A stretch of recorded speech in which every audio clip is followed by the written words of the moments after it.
Welcome to the Content Blurs, aka TCB. We're back after a brief hiatus, but we're back to talk about the Winter Soldier, and we're also here to talk about the Snyder Cut. So, before we get into the Winter Soldier, we could talk about the Snyder Cut.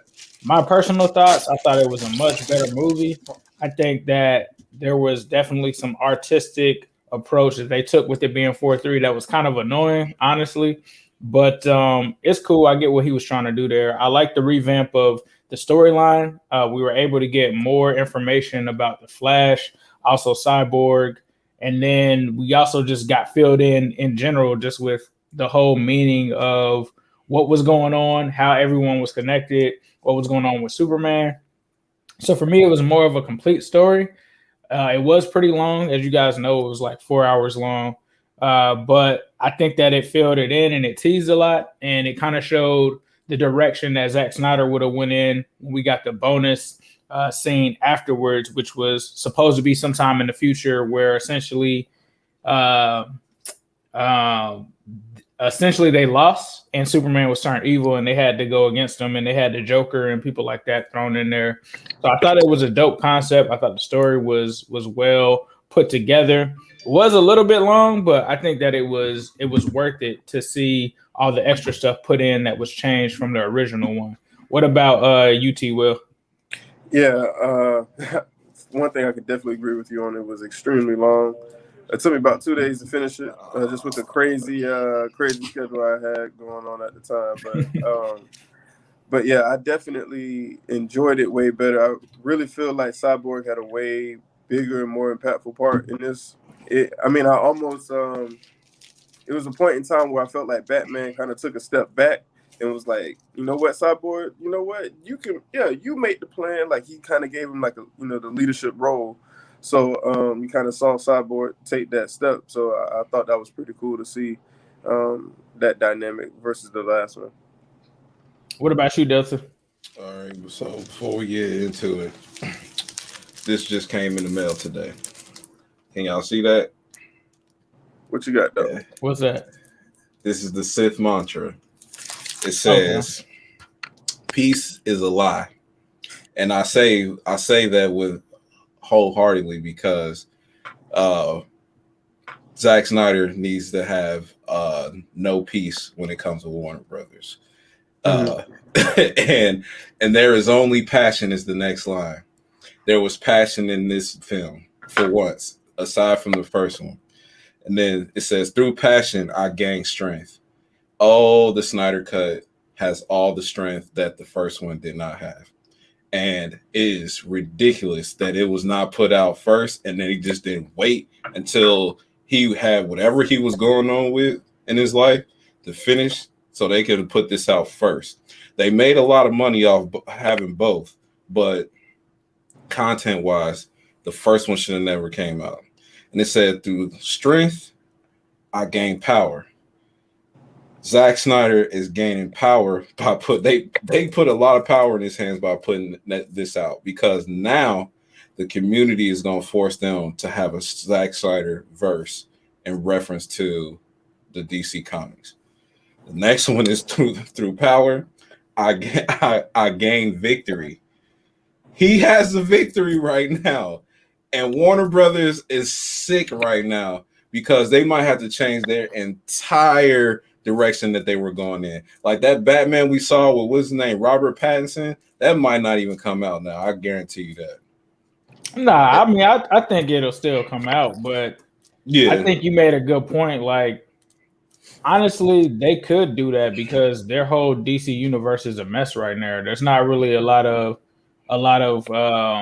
cohesiveness or continuity, like C. Will is saying, with all of the different universes. So for me, I think it would make sense for them to continue with him.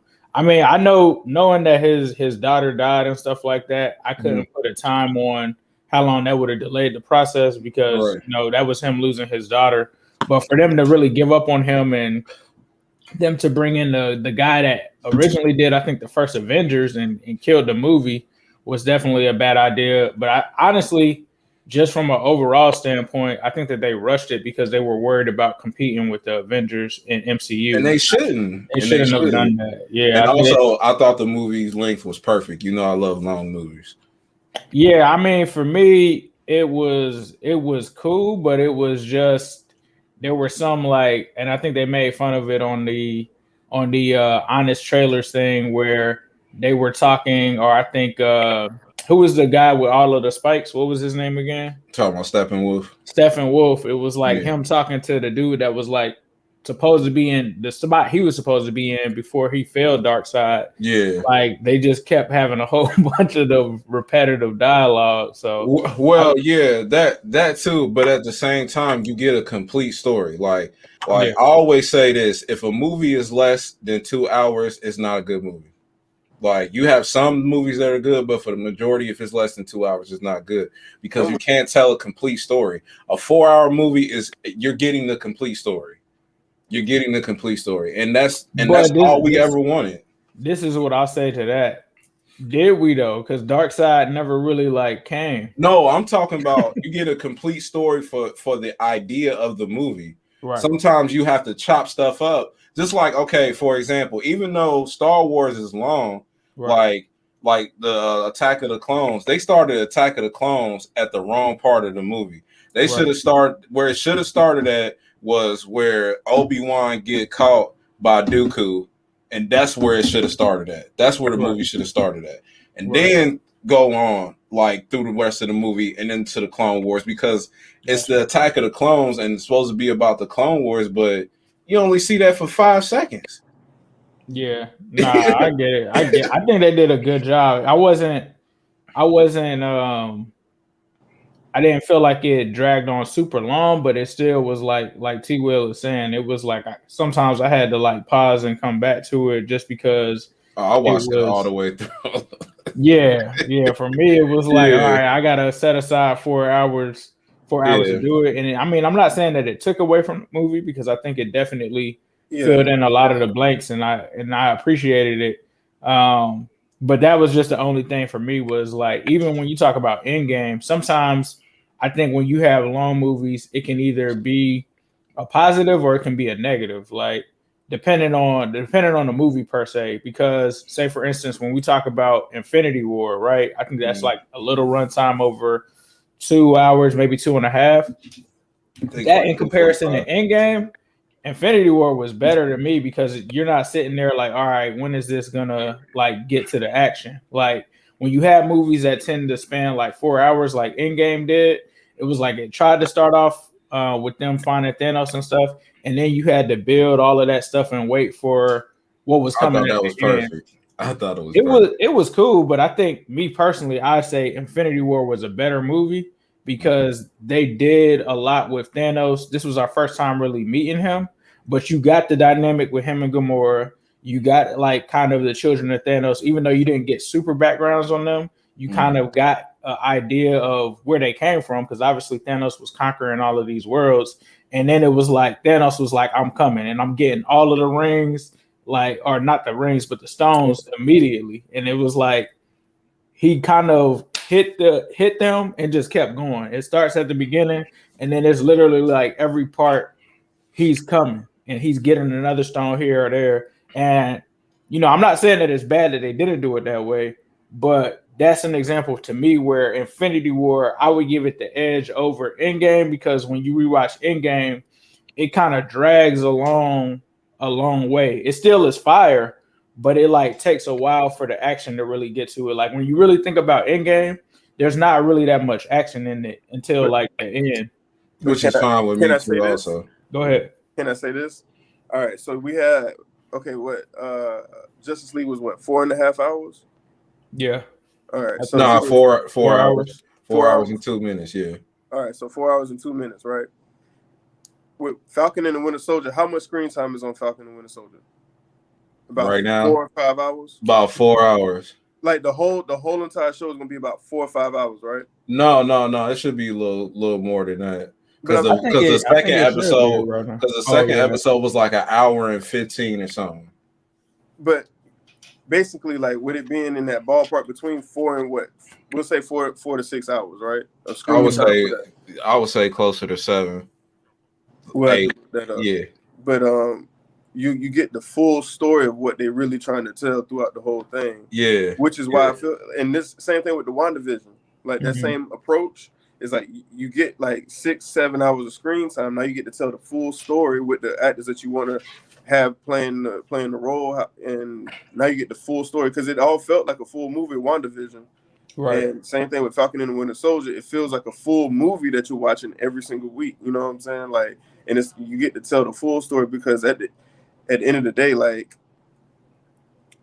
Falcon or the Winter Soldier really, to me, like as far as the MCU is concerned, they really didn't have as much of an impact as far as their story is. You know what I'm saying? Like they don't have that much of a story. Now we find out more about them and who they are, what their principles are, and like what they're going through mentally and stuff like that. Like now we get to find out more about them, and that's why I really did kind of like the fact that Justice League was 4 hours was because we got to find out more about Flash. We found out more about Cyborg. Like you know what I'm saying? Like I did like that part because we got to really find out more about the characters that we was with instead of them just being like, oh, by the way, this is Cyborg. By the way, this is Flash.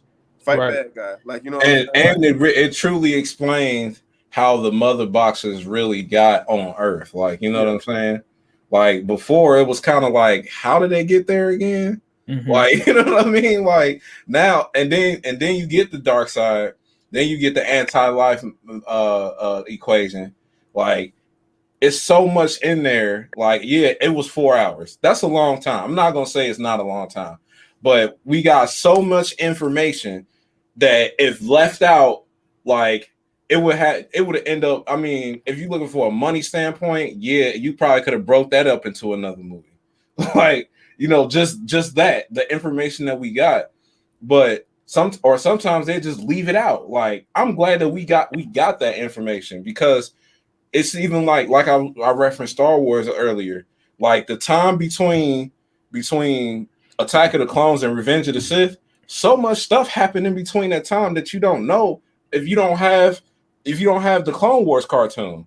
Like so basically in the movie side of it, they just said, "Oh, y'all are not about to get this information." When you need that information to see how you got to this last movie. Nah, I mean I get it. I'm just saying I don't think it was the runtime hurt it, but I think that was the only thing where I was like, man, this is gonna be a process. Because the original one, you got to remember. I don't disagree with you on that though. The original one was 2 hours, so like they added 2 hours worth of additional stuff, and I wasn't mad at it. It just made me feel like I was getting dark side. Like when I saw like that the length was 4 hours, and I saw him show up, I'm like, oh, we really about to like he's at least like when we got to the part where he was in that portal, just like looking at them through there, I thought he was gonna come out because I'm like with this runtime. Well, you gotta give him his Thanos entrance. You know what I'm saying? Because that's how it was in the first Avengers. Like you gotta give him the little bit. Then when they come, I mean, if they decide now if they decide, because I think what I was hearing is like he put Darkseid in there and wasn't supposed to. Right, but so, I like that because everybody knows their big bad is Darkseid. Yeah. I mean, and I'm agreeing with you. So now I'm saying now he forcing their hand because they might have to come out with another one from Zack Snyder, bro. I mean, they have to, and that's why, like, the end of it, I get what they were trying to do, but it was still kind of weird because it was like, if the second one would have been what happened, if that was either a dream, I think that was just a vision from Batman, similar to Tony Stark when he saw what was going to happen in Endgame in the second Avengers movie. But if they were saying that it was just going to pick up from Darkseid as one and Superman is bad, I still like that. But I still want to see like how Darkseid would have won, and I think it's still somewhat mimicking the Avengers a little bit because that's fine. Like, that's fine, but you don't have to. They don't have to. But go ahead. I'm just they don't have to make it like Marvel. Like there's a lot of like even when you talk about the mother boxes, that's still similar to the Infinity Stones. Like he's trying to do this stuff to come, and so like. Obviously, Thanos, he had to snap and the world was over. The DC equivalent to that is Darkseid getting there and turning Superman evil. So, for me, I'm not going to say that I mean, obviously they copied each other a lot in the comic books, but I would just like them to. I would just like to look at them as two separate movies. I would just like to look at, the MCU as its own thing and DC as its own thing, and not them kind of copying off of each other, which we kind of got in the comic book kind of thing. Like when you talk about Deathstroke versus Deadpool, I mean Slade Wilson versus Wade Wilson. I just would like to see them do something different. And I think when you saw what they did with the Joker, like if I'm just taking the Joker, I think the Joker still, even with this movie, I still think the Joker was better than this movie, just me personally. And I think it was so much different from anything the MCU did. And even if I'm picking something from Marvel that was different from the MCU, it's like when I watch Logan. There's nothing in the MCU that I can really point to that's like a Logan. And I think in the DC universe, and even in comparison to all of them, there's nothing that I can see in the Joker that I really saw in some of those other movies. And I think you could even say that with The Dark Knight too. That's one of my favorite movies too. It's not similar to the MCU at all. Like it's not similar to anything that we really seen. Even but you got to think about who directed that too. Like Christopher Nolan, the God director. You feel me? The God MC. You know what I'm saying? That whole trilogy was raw though. Like that whole trilogy was like was like nothing that you had ever seen from like any of either universes. And I understand what you're saying about the parallels between the MCU and DCU or at this what is it, DCEU? Yeah, DCEU, that's what they call it, I think. But those things are minuscule. To me, it's more so about the character development more than anything. Like the mother boxes, the anti-life equation is very similar to the Infinity Gauntlet. I'll give you that 100% correct. But were they and just traditionally, Marvel's heroes are always more in a what you would call a light perspective. It was more so like you don't have a lot of their heroes don't be anti-heroes per se. Right. Like DC, a lot of their characters are dark. You know what I'm saying? A lot of their characters come from dark places, dark intentions, even their heroes. Like, because, I mean, and I always say Batman is not a hero. He's an anti-hero. I mean, he's not a villain. He's not a hero. He's an anti-hero. You know what I'm saying? That's just me. But at the same time, like people say he's a hero, whatever. But their characters are much different. So their character development now, those can't parallel. If those parallel, that's when we start to have a problem. Like, don't have your character development the same as Marvel's.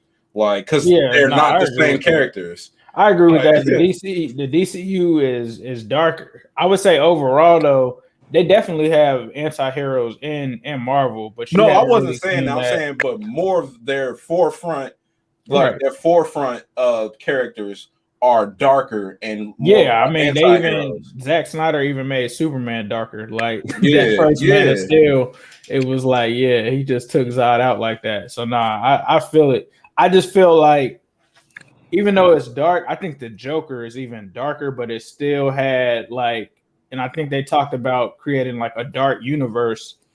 The Joker was it just hit different to me. I'm not trying to take away from the Justice League movie. Don't get this wrong. I'm not saying that it wasn't good. I liked it. I enjoyed it. You talking about Joker the movie or Joker the character? Joker the movie. Okay. Joker the movie was like, it was really dark, but it almost made you kind of side with the Joker. Honestly, it was kind of similar to like the Daredevil with the Kingpin, but it was just on a whole other kind of scale per se. Because they put yourself in his shoes. Like usually characters like a Joker, a Harley Quinn, started off with good intentions. Even the Cheetah and Wonder Woman, like they started off as good people, right? And it's always an event or a multitude of events that bring you to this person.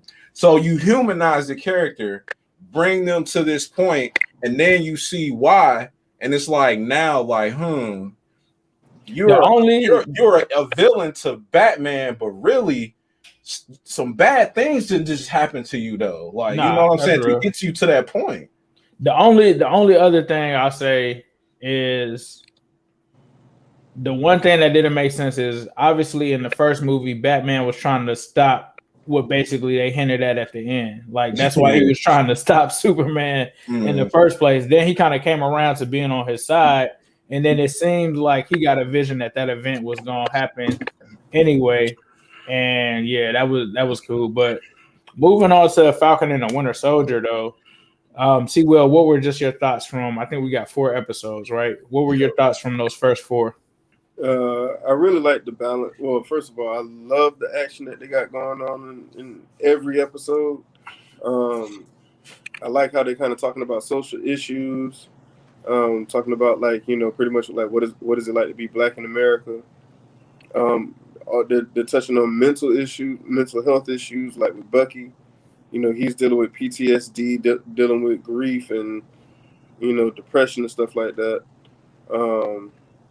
And then you kind of have like a comedic evil genius with Zemo. You know what I'm saying? I kind of like, AKA Joker 2.0. So I like Zemo. Like I kind of like him. Like I hope he don't die. And then the Wakandans, they ain't no joke. And yeah, definitely. And one more thing here. Excuse my French, but fuck the new Cap.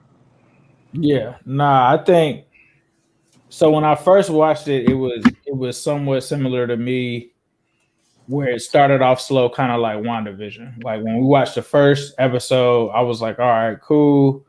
I wasn't paying attention as much, and then I was like, that's not my Cap. By the end of the episode, I was like, that's not Cap. That's this US agent dude. But I understood what they were doing, and I still had the faith there because I was like, next week it's going to turn up. WandaVision started off kind of slow, so I'm going to give this to the next episode.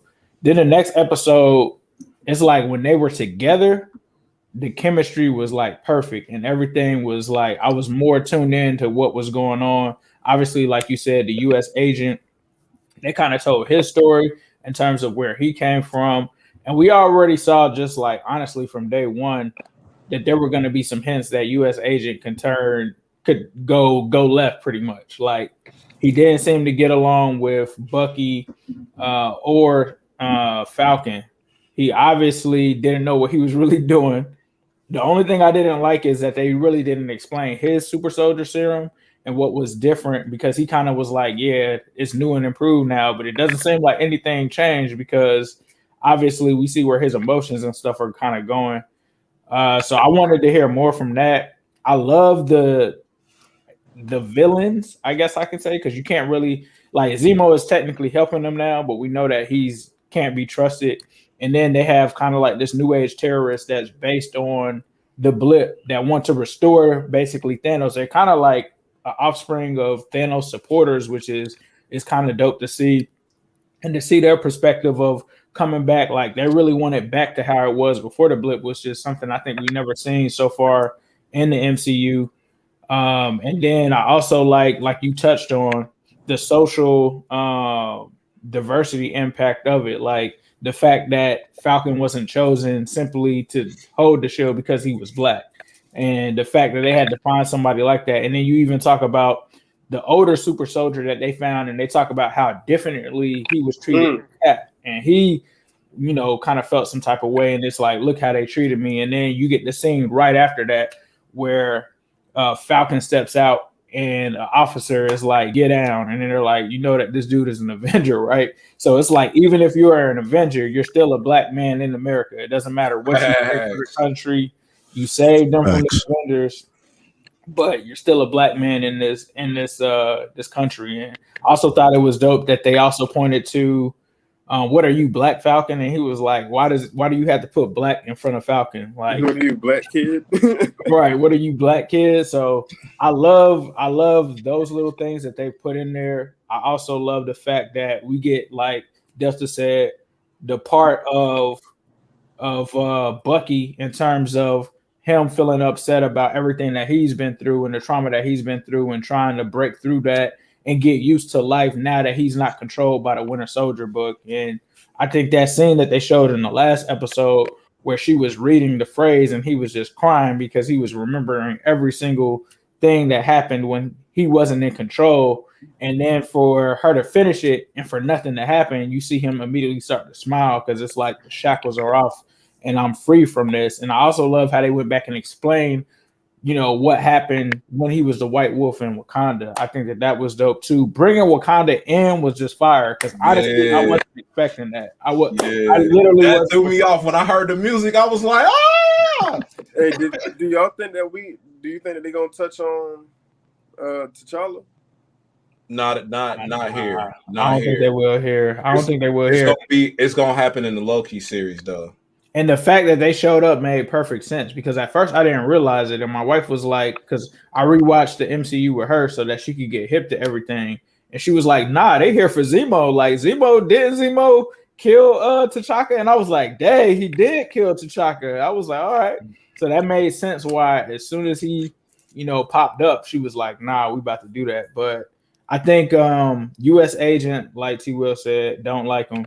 I mean, he's not my cap. And I think it's been, they knew that they were going to get that reaction from us, that it's like, nah, he's not Chris Evans. So they kind of played up on it. And, he got his ass whooped pretty much and handed to him by, the Dora Milaje, which if you know that, they're the bodyguards for the Black Panther. So why would you just think that they aren't super skilled? But I kind of get the boys vibes. I kind of get the voice vibes from him where I love the character development that they do over there on that show with that gentleman. I don't want to spoil it too much because T. Will hasn't finished it, but I see the parallel and I love it because you got to fill these shoes of Captain America. They're big shoes to fill. Technically, Cap didn't give you the shield. You're this person that has to step into this iconic kind of thing. And that's the weird part about it is technically Captain America turned on the U.S. So I don't know how they just threw a new Captain America in and it was all good. But those are huge shoes to fill. And I think we're going to see that he's not going to be able to fill them. And obviously on the last episode, spoilers, if you guys are watching it, leave now. But obviously he hit the breaking point and he killed somebody with the shield after his dude got killed. So I think we're just going to see him unravel. And I think on the next episode, it's going to come to them having to be with him too. Go ahead. I can't let us just roll over. My boy Battlestar going out like that, bro. Yeah. Battlestar was the only good thing that that the fake Cap had. You know what I'm saying? Like, I think that was his only moral compass for real. And like my boy just like going like at first I ain't like him when I first met him. I still don't like him, but go ahead. But then like you know what I'm saying? I was like, well, kind of going through, I was like, well, dog, like he kind of cool, like he chill, like he really ain't hurt nobody, like he kind of was like, hey man, chill out, all that, all that. I mean, he was the off-brand, Falcon to Captain America. You know what I'm saying? But he was like a real character. I think they're gonna end up bringing him back. But when it's my turn, I'll go into that. Go ahead. No, go ahead. No, go ahead. Finish what you were saying about. No, but I ain't. You know what I'm saying? I was just kind of mad that he kind of went out like that. You know what I'm saying? Because he was the moral compass and he was the one guy. And it's like, dang, he died on some crazy shit. Yeah, but it almost was necessary because that had to be the breaking point for U.S. agent. He was getting close. Obviously, he picked up that super soldier serum that old girl picked up. And I think that was also true to Zemo. Like, oh, this is a super soldier serum. Like, they tried to tease like he was going to pick it up. And it's like, that's against everything Baron Zemo stands for. Like, he doesn't want that. So I thought that was dope. I was hoping that they would have had one and got it to the Falcon. Oh, I think that they're so he said he wouldn't take it. But the dude technically Zemo killed him. The dude that was able to to make the shit, to make it. And then I mean, we didn't see all of the vials destroyed. Obviously, it was one that U.S. agent still has, but I don't know. No, he used it. The Power Broker, I think, has more though. I think the power broker has more than just that. I think he just want to get back at old girl for stealing some of it. But I think the power broker is low key the real threat. Everybody's focused on Zemo and on all of these. Notice that they never met the power broker. Who is the power broker? The power broker, I think, is the person that we really need to be worried about. Like they saying that it's Zemo, we need to watch him. They saying that it's this girl. It's Shorty. Nah, I don't think it's Shorty either, because the power broker want to kill Shorty too. The power broker is like, I'm coming for you. He got her shook. No. I'm talking about Peggy's Sharon Carter. Oh. Yeah. I don't think she's the power broker. They pulled up on her in the whip, like she talking to her like it's her assistant and whatnot. Bro, she's the power broker, bro. You think so? I mean, she could be. The only thing is, didn't the power broker send people that were shooting at her? No, she was shooting at them. She was shooting at them. But those were people from the power broker, though, right? Nah, that was the other people. That was the people they went to go see when they was trying to act like they was undercover and whatnot. Like, go ahead. Let me ask y'all a question. In the episode named The Power Broker, who did we meet for the first time in that series? We met her. You think she the power broker? She the power broker, bro. I'm telling you. I don't know, bro. I think that it's got to be someone. Y'all might be right, but I think that it got to be someone that's like big in this show that's hidden that they not revealing. But y'all might be right. I'm trying to tell you, if she really wanted to come back home, she didn't get blipped. She didn't get snapped. Mm-hmm. So when the snap happened, she could have came back, bro. It's a reason why she might be the power broker. She might be. She could have came back. She's saying, "Oh, I couldn't come back," and all this, that, and the third. She playing both sides right now, bro. Let me tell you that, because why ain't nobody at her? And how could she track Johnny Walker? U.S. agent. Yeah. I don't know. See, don't know, dog. see. But yeah, man. Let me just say this about. I'm gonna give you my quick rundown, real quick. Episode 1, we get Bucky's mental health, and we get Falcons. We get Falcons. Look into his life with his sister and her 2 kids and whatnot. And basically, let me put it to you like this: you got a black man. Falcon Anthony Mackie has surprised me as an actor with this show. He's a much better actor than I gave him credit for. 2, the role that they have him playing is showing that I want to be helpful. I want to help my country. I want to save the world, but also I'm not going to take the mantle of something where if it go bad, y'all can try to destroy me. You know what I'm saying? And that's what the shield is. Like, yeah, he gave the shield back, but I don't blame him for giving the shield back, because I probably wouldn't have took it either. Like, if I was Falcon, I probably wouldn't have took it. Bucky has every right to feel the way he feels about Falcon, because he was like, hey, you gave the shield back. Steve gave that to you. He was the best of all of us. Like, and if you gave the shield back, he gave it to you to wear, and you gave it back, what that say about me? Like, yeah, go ahead. Is Cap still out here? Cap like, just somewhere chilling? I know he has to be. He has to be, because it's only 6 months after he got the shield back. I think Cap gonna have to show up sometime during the show. Like, oh, Cap, he gonna show up and talk to Sam or something. Yeah, he gonna have to. That's why he gonna end up taking it up.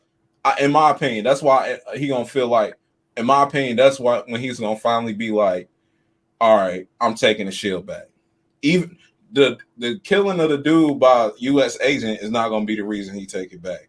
He gonna take it back because Cap came to come see him, bro. That's facts. Okay. Let me finish going through. Okay, so now where we at? We at episode 2. I like the fact that they incorporated the action immediately and didn't take forever. And then we go to episode 3. We have Baron Zemo. I love the dancing. They released the Zemo cut. Shout out to Trey. You know what I'm saying? We all know, white man can't jump, but white man can't dance either, huh? No, but that was, I like that, and they said it was all improv. I love that. I love Sam going undercover. Is what's dude name again, man? He had a crazy name, like Smiling Tiger. Yeah, I was like, yo, they put him undercover, bro. He was looking so goofy in that suit, bro. He was looking like the Riddler, the Jim Carrey Riddler suit, bro. That was some crazy stuff, bro. But my favorite. And I like the fact that they showed Baron Zemo like, hey, look, listen, I might have been locked up in an isolated prison for these last couple of years, but I still got it. He put on his mask and he popping. You know what I'm saying? I do like the Flash Smasher's character also. So we go into episode 4. Well, let's start at episode 3. So let's just say here, I love the fact that they brought in Wakanda into this. She had the Kamoyo beads chilling, waiting for him. He already knew what was up. That's why I like a lot about Winter Soldier versus like a Captain America, because I don't think Captain America would have picked up on them Kamoyo beads. He did. He was like, hold up, let me follow this trail. And I'm glad it was a different Doria Milaje, because she had the one that I guess was helping him be unbrainwashed. And I like the fact that they showed that connection between them. And that connection right there, I think, is going to be deeper than we think. Let me tell you that. Because Bucky is a weird dude. He don't freeze up around women. He froze up around her, bro. You know what I mean? So you know what that means, in my opinion. But the fact that they brought them in, and also the moment between the Falcon and Carly, where he's trying to show her like, hey, I know what you're trying to do, but you're going about it the wrong way. Back to my Joker thing. People be good, but things happen to them, and they change their whole perspective on how they go about life. Do you think Carly is doing a bad thing by trying to make sure that people have food? People have, the things that they need in order to survive. Once people were snapped back, because after the snap, people was all messed up. You know what I'm saying? So she's not doing the wrong thing. It's just about how she's going about it. But she still made out to look like the villain. And now she done lost all the super soldier serum.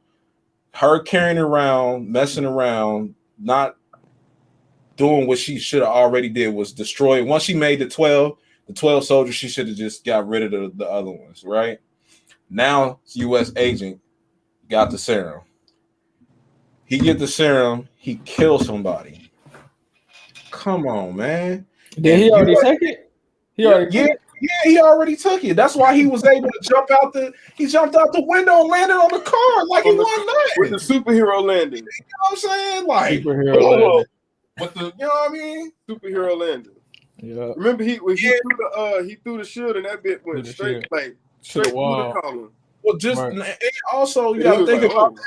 When they first fought the super soldiers, man, they was getting their butt kicked. He was kicking their butt. Like it wasn't nothing. Yeah, so, but the thing about U.S. agent is U.S. agent is trying to be. He's saying he's not trying to be Captain Rogers, but he is trying to be Captain Rogers. I love how it was blood on the shield. I love what that symbolizes. That symbol right there. My bad. I didn't mean to cut you off. And let me go back. When they go see Isaiah Bradley, like I love the fact that they brought that in, and it was like, yo, they made me Captain America. They dropped me behind enemy lines. I fucked up Bucky, excuse my language. And then they tested on me for 30 years. What? So now you throwing in Tuskegee experiment type things in there, Marvel. Man, and this is just the Falcon Winter Soldier series. This ain't talking about the Loki and all that. Like WandaVision, the MCU, bruh. Like bravo. And what I see coming from Falcon and Winter Soldier can probably change the MCU drastically. You know what I'm saying? Because I feel like WandaVision affected the MCU, but not a lot. Falcon and Winter Soldier is about to affect the MCU in a crazy way, like in a crazy way. Because these chain of events that's going on right now is gonna be nuts, bro. Nuts. I'm just wondering when they gonna like they claim that Omega Red was gonna be in here. How is he gonna get introduced? Is that still real? Well, this is the thing though. So essentially, as you can see, what we on episode 4, we supposed to get what 10 episodes, right? Yeah. So you said how many? I thought we was only getting 6, but I don't know. We only getting 6 episodes? I don't know. We might have to. We only get 6, and that changes things then. I might have to Google that. Because I thought we was getting 10. But okay, let's just say they're getting 6 then. Omega Red gonna probably be in the next episode then. I just need to see Omega Red, bro, and I'm good. I'm just like, all right, X-Men in the MCU back. Yep. Let's go. Yep. And I was like you was talking about, you went back to the through the MCU. I watched Age of Ultron. He liked that movie. I hate it still. Like I love Age of Ultron. It's unappreciated. I watched it again. I hate the movie. I do not like it. Bro. I'm gonna say this. I didn't like Age of Ultron originally, but when I went back and rewatched it, Age of Ultron is watching that first Avengers. It's one of the most. Bro. I'm gonna stop you right there. Age of Ultron is single-handedly the most important movie out of all of the movies to connect the story. How? Number one, Tony has the Flash, like he has the vision of what's gonna happen in Endgame. Number 2, Sokovia. That started the whole Civil War, bro. Like the events that transpired over there. That's how you got Baron Zemo. Because Baron Zemo was Baron Zemo was in Age of Ultron. That's when his family got killed. That's what I'm saying. It's a good movie, bro. It's a good movie, bro. If you go back and watch them first, I just watched through the MCU, bro. Like the first Avengers. You think the first Avengers better than the second one, bro? I just watched the entire MCU. Like I can show you my text messages. They showed Wakanda in that one. They revealed Wakanda. That was the first movie that they revealed Wakanda and all of that. That's when what's dude's name that was in Black Panther? The villain, one of the villains.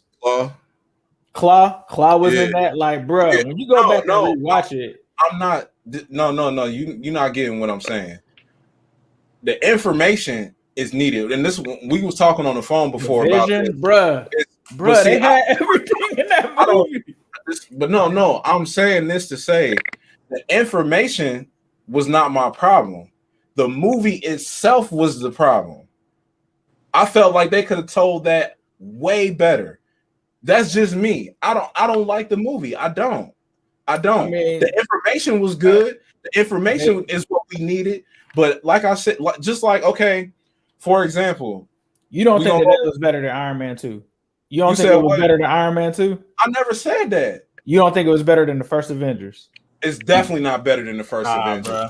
It's definitely not better than the first Avengers. It's not even close. Like that movie, bro. Like a lot of that movie was unnecessary to me. It's a lot of everything in it was necessary, bro.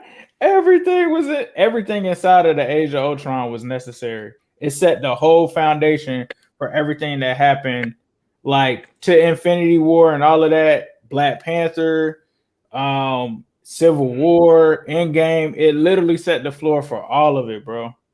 And it also showed that Tony was dangerous because Tony was trying to pretty much protect everyone and ended up creating Ultron.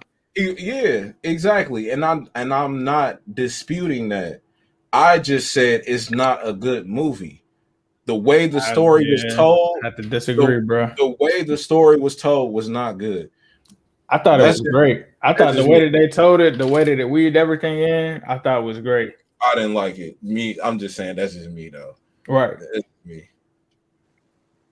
But Falcon and Winter Soldier, definitely If you haven't seen it yet and you've been watching this, you got spoiled. I'm sorry that we spoiled it for you or whatnot, but you need to watch it immediately. Like, there's no reason why you shouldn't be watching Falcon and Winter Soldier. It's an amazing.